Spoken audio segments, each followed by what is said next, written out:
सोमवती अमावस्या का महत्व क्या है, सोमवती अमावस्या का लाभ क्या है, हम शंकर की कैसे आराधना कर सकते हैं, हम शंकर को कैसे प्राप्त कर सकते हैं, शिव को पाने का तरीका क्या है। सोमवती साल भर में सोमवती अमावस्या 1 या 2 पड़ती है।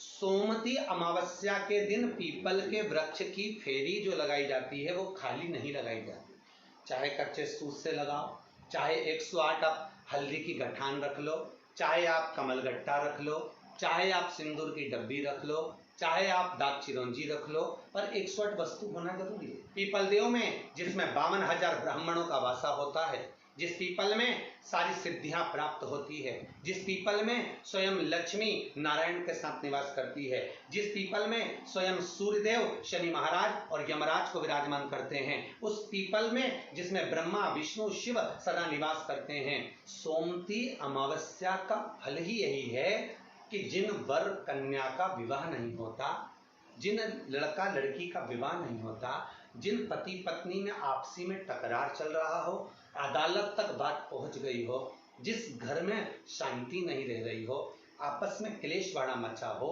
ऐसी हो गया मन में कि अब ये तनाव बहुत बढ़ गया है, संबंध टूट जाएगा, तो निवेदन है सोमवती अमावस्या के दिन आप भी सोमवती अमावस्या के दिन पीपल के वृक्ष के नीचे जाकर उस पीपल की पूजन कर कर उस पे कुंकु सिंदूर चंदन समर्पित कर कर कच्चे सूत से 7 परिक्रमा करिए।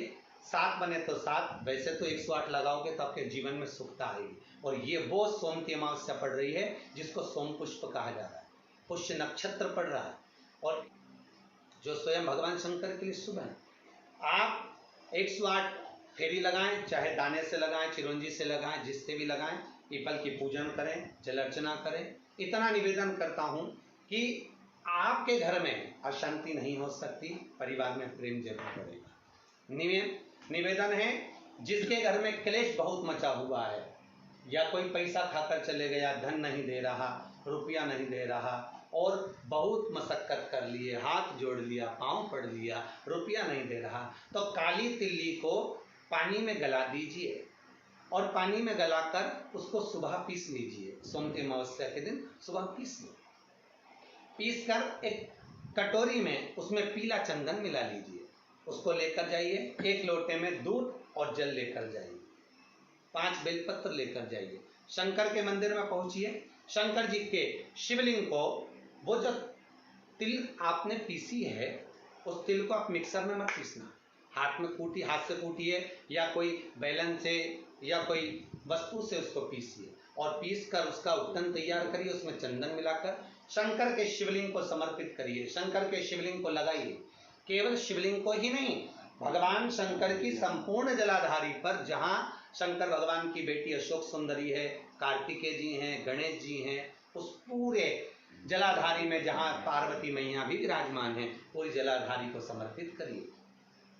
समर्पित कर कर त्रिपुंड लगाइए, अपनी 3 उंगलियां उसी चंदन पर फेर दीजिए, फेर कर अपनी कामना कर कर बेलपत्र चढ़ा दीजिए, 5 या 7 बेलपत्र आपके भाव से आप शिव को समर्पित कर दीजिए।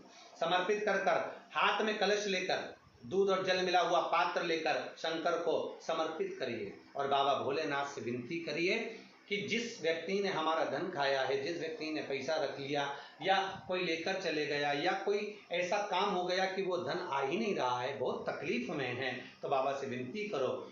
मुझे पूरी उम्मीद है कि सोमवती अमावस्या इस बार आप जो कर रहे हैं, अगली सोमवती अमावस्या जब आएगी, इतनी प्रसन्न चित्त में आप ये पूजन करेंगे, वापिस करेंगे और पूरे परिवार समेत करेंगे। जब आपका धन आ जाएगा, वैभव हो जाएगा, तो आप वापिस उसको धारण करेंगे। फिर नहीं, और लिख के रखना, अगली सोमवती को फिर करना, जब सोमवती अमावस्या पड़े फिर उसको करिएगा, आपको फल अधिक मिलेगा। मेरा निवेदन, जिन कन्या और वर के विवाह नहीं हो रहे, वो सोमवती अमावस्या के दिन जाकर बाबा पीपल के पेड़ की फेरी अवश्य दें। 108 नहीं बने 7 अवश्य दें। पूजन कर कर, दिया लगाकर, घी का दीप प्रज्वलित कर कर बड़े आनंद में पीपल देव का पूजन करें। और निवेदन, जिस व्यक्ति को रोग बहुत हो, चाहे शुगर हो, बीपी हो या घुटने में दर्द हो, कमर में दर्द हो या बहुत कष्ट का जीवन निकल रहा हो, यहाँ तक कैंसर जैसी भी बीमारी यदि आपको है, तो ये सोम पुष्प को छोड़ना मत, सोमवती अमावस्या को मत छोड़ना। निवेदन है, आप एक पात्र जल जिसमें पीला चंदन, पात्र के जल में एक कलश में जल लीजिएगा, उसमें पीला चंदन घोल लीजिए। पीला चंदन घोलकर उसमें थोड़ी सी काली मिर्ची पीस कर मिला लीजिए, काली मिर्ची को पीस कर डाल दीजिए और उसमें 7 बेलपत्र उसके अंदर डाल दीजिए। 7 बेलपत्र के साथ में 7 वृक्ष के पत्ते, कोई भी वृक्ष जो आपके पास में हो, 7 वृक्ष के पत्ते उस कलश में डाल दीजिए। घर से निकलते समय पूरे घर का भ्रमण करते हुए जिस व्यक्ति को रोग बहुत है उस व्यक्ति का स्पर्श कराते हुए वो जल शंकर भगवान के ऊपर समर्पित कर कर थोड़ा सा जल बचाकर, पत्तियां सब शिव जी को चढ़ाकर थोड़ा सा जल बचाकर शंकर की देहली पर चढ़ा दीजिए, शंकर की चौखट पर, भगवान शंकर के शिवलिंग की चौखट पर समर्पित करें। शिवलिंग की चौखट पर समर्पित कर कर उसी जल जो आपने देहली पर चढ़ाया है उसी जल का भाग थोड़ा सा कटोरी में 1 चम्मच के बराबर लेकर आइए। जो व्यक्ति बीमार है उसके शरीर पर उसको छींटा दीजिए, 3 बार छींटा देना है, सुबह, दोपहर और शाम। उसके बाद में बाबा विश्वनाथ से प्रार्थना करिए, शाम के समय घर के बाहर एक घी का दिया अवश्य लगाइए। मुझे पूर्ण उम्मीद है सोमती अमावस्या रोग मुक्त करेगी, अधिक फल आपको प्रदान करेगी, सुख का अनुभव कराएगी, आपके जीवन का कल्याण करेगी। और निवेदन, सोमती अमावस्या हमारे जीवन को फलित करने वाली, सुख देने वाली, आनंद देने वाली, हम उसका लाभ अवश्य लें। जो बच्चे पढ़ने में कमजोर है या कोई विद्या के लिए किसी एग्जाम में बैठ रहे हैं, गवर्नमेंट के एग्जाम में बैठ रहे हैं और बच्चे उस एग्जाम में पास नहीं हो पा रहे हैं या निकल नहीं पा रहे हैं, या कोई टीचिंग के लिए, बैंकिंग के लिए आप अप्लाई कर रहे हो, नहीं हो रहा है, निवेदन है सोमती अमावस्या कल पड़ रही है, 2 स्वस्तिक आपको बनाना है। कितने स्वस्तिक बनाना है? 2 स्वस्तिक। एक स्वस्तिक कुंकू का पीपल के पेड़ पर बनाना है आपको। पीपल के पेड़ पर बनाने के बाद में जमीन पर, भूमि पर एक घी का दिया लगाना है। दूसरा स्वस्तिक शंकर के मंदिर की चौखट पर आपको बनाना है, किसी भी एक साइड में, चाहे राइट में बना लें चाहे लेफ्ट में बना लें। शंकर के मंदिर पर जो स्वस्तिक बनाओगे वो पहले पीपल के वृक्ष के बनाना है। पीपल के वृक्ष के बनाने के बाद में शंकर के मंदिर में शाम के समय आप जाकर स्वस्तिक बना सकते हैं। दोपहर से लेकर शाम तक कभी भी स्वस्तिक बनाएं और एक घी का दिया वहां रखा है। बस इतना याद रखना, पीपल के पेड़ के नीचे जो स्वस्तिक बनाओगे वहां जो घी का दिया लगेगा उसमें गोल बत्ती लगेगी, फूल बत्ती लगेगी। शिव मंदिर की चौखट पर जो दिया लगाओगे उसमें 2 बत्ती लगेगी, लंबी वाली, लंबी बत्ती 2 लगेगी घी की। वो बत्ती आपको शंकर के मंदिर पे दिया कहाँ रखना है? जहां स्वस्तिक बनाओगे उसी के ऊपर 2 बत्ती का दिया लगाओगे। उस समय पर दिए का जो बत्ती है उसका मुख अपनी ओर होना चाहिए और भगवान शंकर की चौखट पर प्रणाम कर कर, निवेदन कर कर, नमन कर कर आप आइए। आपके जीवन में सफलता प्राप्त होगी। आप जिस चीज की कोचिंग कर रहे हो, जिस चीज में उतरना चाहते हो, आपको वह फल प्राप्त होगा। पीपल के वृक्ष के नीचे पितरों की शांति है तो कितने चावल के दाने चढ़ते हैं? अगर कोई ब्राह्मण ने कह दिया तुम्हारे यहाँ पितृ दोष है, 1 रुपया कमाते हो, 1.25 रुपये खर्च होता है, तुम्हारे पास में पैसा टिकता नहीं, तुम्हारे यहाँ पितरों का दोष है, तो तुम 1 चावल का दाना अगर आप कहे कि पीपल के वृक्ष के नीचे दिया लगाओ, पीपल के वृक्ष के नीचे आप जल चढ़ाओ या महादेव के मंदिर में 1 लोटा जल चढ़ाओ, तो हम कहते हैं ना, बेलपत्री का वृक्ष, पीपल का वृक्ष, आंवले का वृक्ष, बड़ का वृक्ष या शंकर का शिवालय। फिर से सुन लेना, पीपल का वृक्ष, बेलपत्र का वृक्ष, आंवले का वृक्ष, बट का वृक्ष या फिर शंकर का, जम के बोलो, शिवालय। शिवालय का मतलब शंकर का मंदिर या शिव।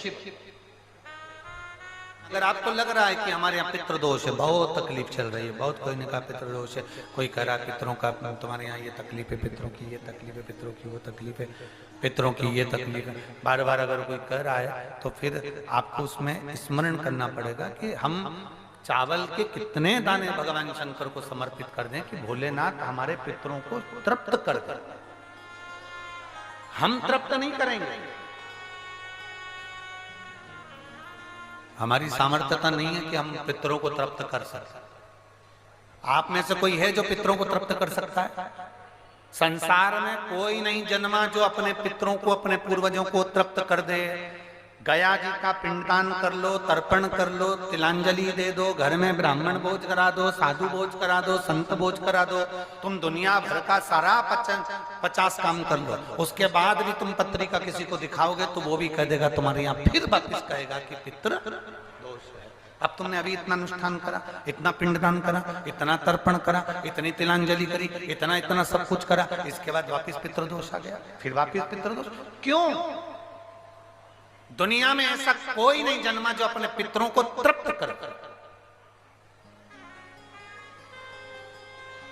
आप अपने घर के लोगों को तृप्त नहीं करते, जो जिंदा हैं वो उनको बोलो री भाई जीजियो, सही है कि गलत है? जो जिंदा हैं, माँ बाप अपने बेटे के लिए कितना भी कर ले, कितना भी, आखिरी में एक दिन बेटा कह देता तुमने हमारे लिए क्या करा। बहू के लिए कितना कर लो, आखिरी में बहू कह देगी वो तो जेठानी को ज्यादा करती है, देवरानी को ज्यादा करती है, हमको करती है, अपनी ननद को ज्यादा करती है, बेटी को ज्यादा करती है, बेटी को लगता है कि बहू को ज्यादा करती है,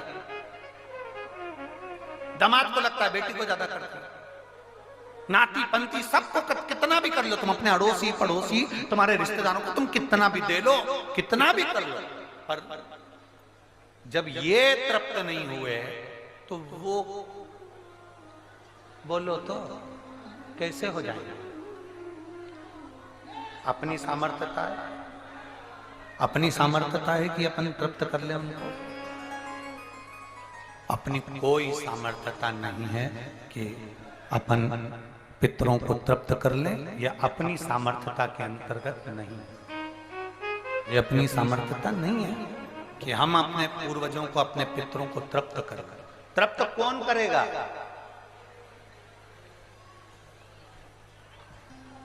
जिनकी शरण में पित्र है।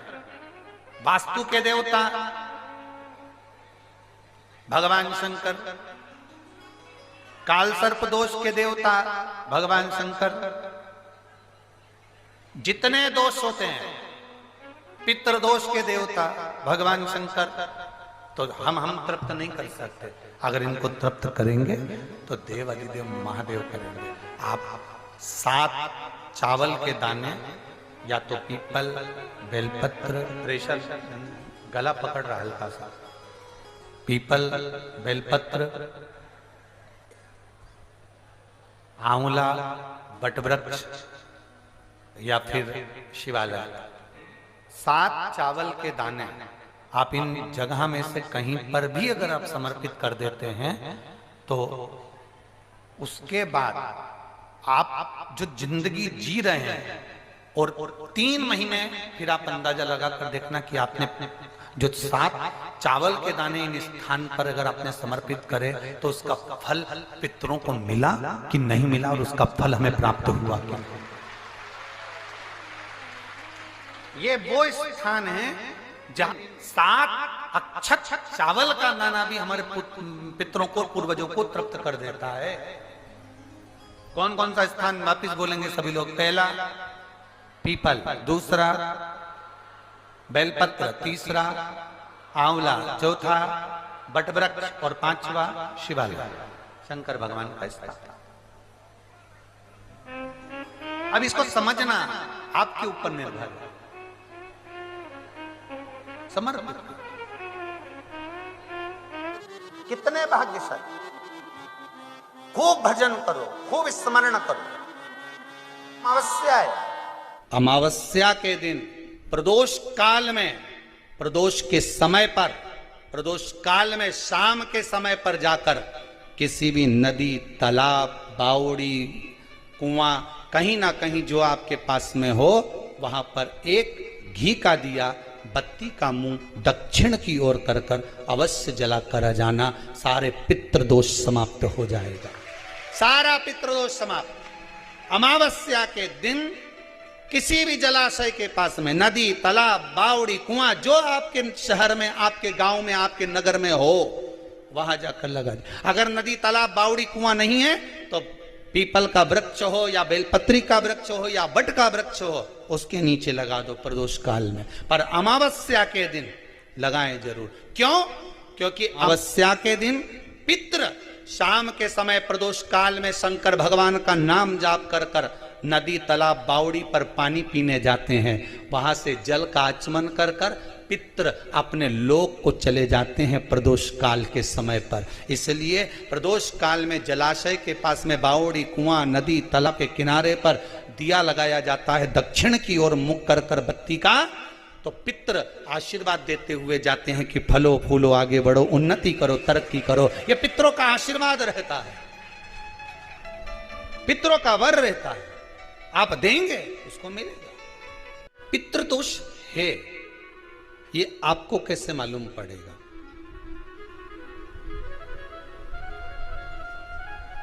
पितृ भूखे हैं इसका तो वर्णन हमने पहले कर दिया कि रात्रि को जब आप सोने के बाद में 1-1.5 घंटे बाद अगर आपकी नींद खुल जाए, 1 घंटा 1.5 घंटा आप सोइए, उसके बाद जो नींद खुली तो 1-1.5 घंटे तक अगर आपको नींद नहीं आ रही है, रात्रि को सोने के बाद में 1 घंटे बाद जब उठे तो आपको प्यास लग गई, भूख लगने लगी, प्यास लगने लगी कि मेरे को पानी पीना पड़ेगा, घबराहट हो रही, पानी पीना पड़ेगा। 1-1.5 घंटे सोने के बाद अचानक नींद खुले और आपको प्यास लगे, समझ लेना आपके पितृ भूखे हैं और प्यास है।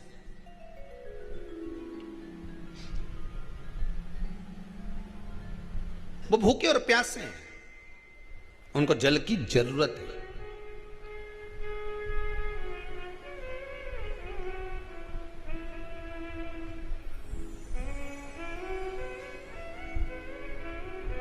किसी भी नदी में, सरोवर में, कुंड में, बावड़ी में, तालाब में, आप तीर्थ में जाकर जब स्नान करते हैं तो स्नान करने के बाद एक काम का नियम बना लो कि अपने हाथ की अंजलि में जल लेकर अपने पूर्वजों को देना।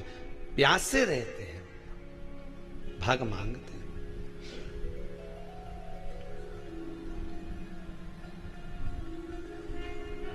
भाग प्राप्त करना। 3 वृक्ष पितरों के तुल्य हैं। पहला पीपल, दूसरा बट वृक्ष, तीसरा बेलपत्र का वृक्ष। ये पितरों के तुल्य हैं। अगर आपको रात्रि में नींद नहीं आ रही है, ऐसा लगता है कि रात्रि को 1 घंटा 1.5 घंटा सोने के बाद कुछ गलत गलत विचार आने लगते हैं, नींद सुबह 3 बजे तक 4 बजे तक नहीं आती, 4 बजे के बाद फिर नींद आती है, तो एक प्रैक्टिकल जरूर कर कर देखना। एक प्रैक्टिकल करने में क्या जाता है, प्रयास करने में क्या कुछ जाता है क्या? प्रैक्टिकल कर कर देखना कि कहीं सियोर वाला महाराज झूठ तो नहीं बोल रहा, तो प्रैक्टिकल करने में कुछ नहीं जाए। 1 लोटा पानी लो, उसमें थोड़ा सा कच्चा दूध डाल लीजिए, बेलपत्री का पेड़ या पीपल का पेड़ या बट का पेड़, इन पेड़ के नीचे ले जाकर उस दूध को दोपहर में सुबह 10 बजे से लेकर 12 बजे के बीच में ले जाकर चढ़ा दीजिए। रात्रि को फिर ना आपको प्यास लगेगी ना भूख लगेगी, नींद एक बार लगी तो सुबह ही खुलेगी। प्रैक्टिकल करने में क्या जाता है? पानी डालने में तुम्हारा कुछ जाएगा? अरे बोलो तो सरी, हमें 10 रुपया का दूध जरूर उसमें, और तुम इतनी चतुर हो, इतना सारा दूध थोड़ी डालोगी, तो 2 चिल्ली डालोगे। कहाँ तुम इतना डालने वाली हो है?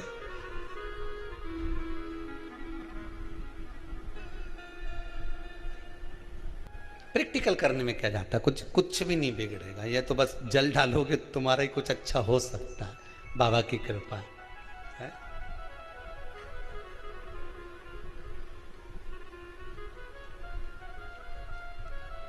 3 वृक्ष पितरों के तुल्य हैं। पहला जम के बोलिए पीपल, दूसरा बट वृक्ष, तीसरा बेलपत्री का वृक्ष। 3 पीपल के वृक्ष में 52,000 ब्राह्मण एक साथ निवास करते हैं, इसलिए पितृतुल्य है। बट वृक्ष ब्रह्मा जी के मस्तक से बना, इसलिए पितृतुल्य है। और बेलपत्री का वृक्ष माता पार्वती जी के अश्रु से बना। जब आंसू गिरे थे माता जगत जननी जगदम्बा पार्वती के, उस समय पर पितृलोक में हलचल उत्पन्न हो गई थी। हमारी नातिन की आंख में आंसू कैसे आ गए? मैनावती की पुत्री है,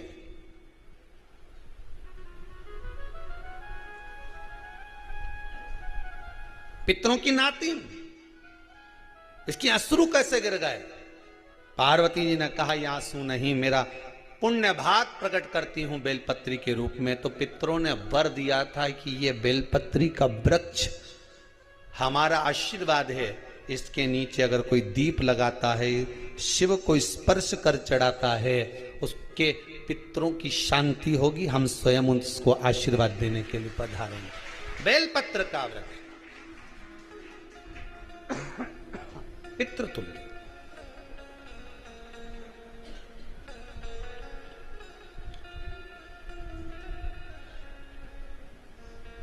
तो रात्रि को अगर भूख लग रही है, प्यास लग रही है, तो पितृदोष। दूसरा पितृदोष का लक्षण बताया, घर में कोई शुभ कार्य ना हो, वंश की वृद्धि ना हो, 1 रुपये कमाओ, 1.25 रुपये खर्च हो रहे हैं, पैसा 10 जगह से कमाई आ रही है पर घर में टिक नहीं पा रही है, आया गया, पितृदोष। जरा सी कटोरी पड़ी है, उसके पीछे विवाद चालू हो जाए, पानी ढुल गया, उसके पीछे विवाद हो जाए, या छोटी छोटी बात में घर में क्लेश मचा हुआ है, पितृदोष है। समझ लो हमारे पूर्वज हमसे खुश नहीं है, प्रसन्न नहीं। मौका लग जाए, सारी दुनिया के लोग तुमसे कह रहे हैं तेरे घर में पितृदोष है, 1 रुपये कमाते हो, 1.25 रुपये खर्च होता है, मानसिक टेंशन बना रहता है। घर में एक व्यक्ति बीमार है, ठीक हुआ, दूसरा बीमार पड़ गया, दूसरा ठीक हुआ, तीसरा बीमार पड़ गया, तीसरा ठीक हुआ, चौथा बीमार पड़ गया, मतलब कहीं ना कहीं पितृ का भाव, पितृदोष का बन रहा है। किसी ने कहा तुमसे कि तेरे यहाँ पितृदोष है, तूने ब्राह्मण को भोजन करा दिया, पिंडदान करा दिया, तर्पण करा दिया, तिलांजलि करा दी, गया जी का श्राद्ध कर दिया, हरिद्वार चली गई, वहां पिंडदान करवा दिया, ब्राह्मण भोज करवा दिया, तिथि पर भोजन करवा दिया, सब कुछ करवा के देते। अब एक काम और करके देख, एक काम और करके देख लो।